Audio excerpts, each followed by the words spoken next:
அதாவது கொறடான்னு ஒன்று இருக்குது. கொறடா ஒரு கட்சிக்கு.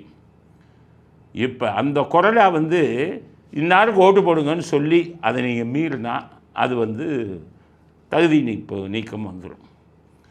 ஆனால் அந்த கொறடா சொல்லணும். அந்த கொறடாவை யாருங்கிறத யார் அங்கீகரிக்கணும் தெரியுமா? ஸ்பீக்கர், சபாநாயகர்.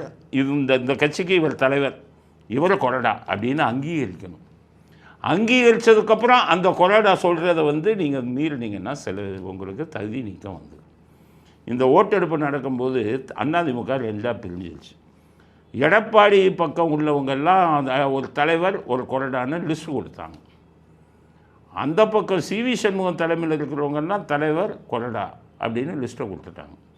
ஒரே கட்சிக்கு 2 தலைவர் 2 கொறடா. அப்போ சபாநாயகர் யார் உண்மையான அதிமுக, அதுக்கு யார் உண்மையான தலைவர், யார் கொறடா அப்படிங்கிறத அவர் முடிவு பண்ணி ஆணை பிறப்பிக்கணும். அந்த சுப்ரீம் கோர்ட்டில் வர்ற வழக்குகளில் சுப்ரீம் கோர்ட் என்ன சொல்கிறாங்க? சபாநாயகருடைய தீர்ப்பு தான் முக்கியம். அவர் யார் சரியாக எதிர்கட்சியில் யார் உண்மையான எதிர்கட்சின்னு ஆர்டர் போடுறாரோ அந்த கொறடா சொல்கிறதான் கேட்கணும்.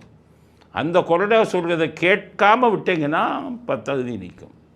இப்போ இந்த 2 குரூப் பிரிஞ்சதில் இன்னும் சபாநாயகர் முடிவே எடுக்கலை. உண்மையான அதிமுக யார் உண்மையான தலைவர், யார் கொறடாங்கிறத 2 பேரும் கேட்டிருக்காங்க. 2 கையில் வாங்கி வச்சுருக்காரு. ஆக அதை சபாநாயகர் தீர்மானம் பண்ணுறதுக்கு முன்னாடியே வாக்கெடுப்பு நடந்துச்சு, நம்பிக்கை தீர்மானம். அப்போ இது கொறடா சொன்ன உத்தரவை மீறினதாக வராது. அதனால் இந்த அதிமுக பிரிஞ்சாங்களே அவங்கள தகுதி நீக்கம் செய்ய முடியாது. நான் சொல்கிறது சட்டப்படி. சட்டம் தெரியாதவெல்லாம் போய் படிச்சுட்டு வா, சுப்ரீம் கோர்ட் தீர்ப்பை போய் படிச்சுட்டு வா.